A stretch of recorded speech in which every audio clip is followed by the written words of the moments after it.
معزز ممبر نے جو سوال کیا ہے تو اس میں بتاتا چلوں کہ فش ہاربر اتھارٹی اور سوسائٹی دونوں چونکہ میرے اپنے حلقے میں آتی ہے، ماضی میں ایک واردات رپورٹ ہوئی تھی جو کہ بینک میں ڈکیتی ہوئی تھی 10 لاکھ روپے کی، اور اس کے تمام ملزمان بھی گرفتار ہو چکے ہیں اور اس کے خلاف انویسٹیگیشن بھی چل رہی ہے۔ اس کے علاوہ بھی حکومت سندھ اور محکمہ فشریز کی جانب سے باقی اقدامات بھی کیے جا رہے ہیں۔ بالکل اعجاز بھائی نے جو کویسچن کیا ہے، ماہی گیر جو ہے وہ سمندر کا سینہ چیر کے پاکستان کے لیے زر مبادلہ لے کے آتے ہیں، اور دیکھیں جی ایک تو ایٹماسفیئر اس میں بہت ضروری ہے ماحولی، اور فش کے ساتھ شریم ہو گئے اور پراؤنز ہو گئے، ان پہ بھی کام جاری ہے، اور جو ہماری بہن نے اس کویسچن کیا ہے کہ ان کی افزائش کا خیال رکھا جائے تاکہ ان کی نسل کشی نہ ہو، تو اس پہ بھی ہمارا محکمہ ہے اور ہمارے منسٹر صاحب ہے، ان کی کافی گہری نظر ہے، اور اس میں پبلک پرائیویٹ پارٹنرشپ میں ہیچری ہے وہ ہاکس بے پہ ہے، جس میں 30% بچے ان کے ہمیں ملتے ہیں، 70% جو ہے وہ پبلک پرائیویٹ جن کے ساتھ ہم نے کی ہوئی ہے ان کو ملتے ہیں۔ مئی جون جولائی میں اس پہ پابندی ہوتی ہے، تو اس وقت فشرمین کوآپریٹو سوسائٹی جو کہ ان کے ویلفیئر کے لیے بنی ہے وہ بھی ان کی مدد کرتی ہے۔ اس کے علاوہ جو ہماری فشر کوآپریٹو اتھارٹی ہے اس کی طرف سے بھی اقدامات کیے جاتے ہیں۔ ہم فائدہ اٹھائیں گے، اور یہ ایک اچھی بات ہے کہ کافی ٹائم بعد یورپین یونین کی جانب سے بھی اور امریکہ کی جانب سے بھی پابندیاں ختم کی جا رہی ہے، آگے اس کا ہم فائدہ اٹھائیں گے انشاءاللہ۔ اس وقت گورنمنٹ کی جو ہے وہ 13 ہیچریز ہیں، پرائیویٹ 47 ہیچریز ہیں، اور آگے بھی تمام اضلاع جو صوبہ سندھ کے ہیں ان میں ہمارے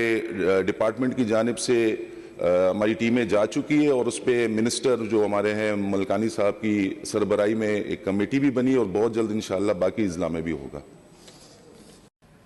ایک تو یہ فریش کویسچن ہے، دوسرا میں آپ کو بتا چکا ہوں کہ لائسنس فیس جو ہے وہ 500 روپے سالانہ ہے، اور اس کے علاوہ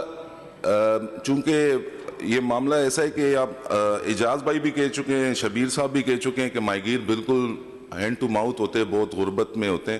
تو اس میں ہم کوئی اضافہ اس طرح کا نہیں کر سکتے ہیں، اور اگر آپ کے کچھ تحفظات ہیں تو بالکل منسٹر صاحب آ جائیں گے، میں آپ سب مل کے منسٹر صاحب کے ساتھ بیٹھ کے بات کریں گے، آپ کے تحفظات انشاءاللہ دور کریں گے۔ مبارک ولیج، ہاکس بے مبارک ولیج کی طرف ہوگی، وہاں کے جو فشرز مین ہیں وہ وہیں پہ رہنا چاہتے ہیں اور وہیں پہ ہی ہوگی وہ انشاءاللہ کچھ جو 100 ہاؤسز تعمیر ہو چکے ہیں، کچھ جو رہتے ہیں ان کو بھی انشاءاللہ ہم تعمیر کر رہے ہیں۔ حالیہ دنوں میں آپ کے سامنے جو سیلاب آیا تھا اس کے بعد ہم چیئرمین بلاول بھٹو زرداری صاحب نے بھی احکامات دیے تھے اور بے گھر افرادوں کو گھر دیے تھے، تو انشاءاللہ ان ماہی گیروں کو بھی بہت جلد ان کی سہولیات دہلیز پہ پہنچا کے دیں گے۔ اس وقت گورنمنٹ کی جو ہے وہ 13 ہیچریز ہیں، پرائیویٹ 47 ہیچریز ہیں،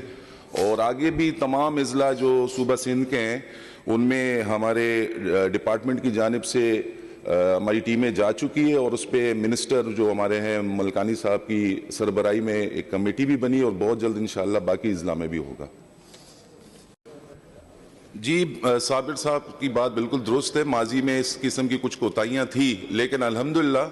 اب یورپین یونین کا وفد بہت جلد آنے والا ہے، اور اس سے پہلے جب ہو کے گئے تھے تو ہمارے پاس 4 کمپنیز ہیں جن میں اے جی فشریز، اخلاق انٹرپرائزز، سی گرین، MS کمپنی، یہ الحمدللہ یورپین یونین کے اوپر سے بین ہٹایا ہے، اور باقی کمپنیز سے بھی انشاءاللہ جلد ہو جائے گا۔ میں گزشتہ 2 دن پہلے بھی خود جا کے میں نے وزٹ کیا ہے، اب کافی ماشاءاللہ کام تسلی بخش ہو رہا ہے۔ کنٹریز میں بھی چائنا، ملائیشیا، بینکاک، اس کے علاوہ الحمدللہ